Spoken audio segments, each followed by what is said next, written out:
Kisah haru sekaligus dramatis datang dari seorang pria di Sumatera yang selama 8 jam penuh berjuang mengevakuasi keluarga dan warga dari bencana banjir yang melanda wilayahnya.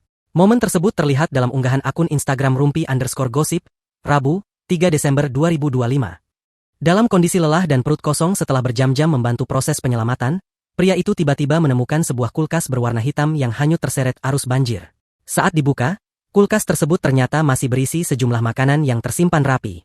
Mulai dari roti, kotak susu, sebotol air mineral, hingga beberapa buah segar yang masih layak konsumsi.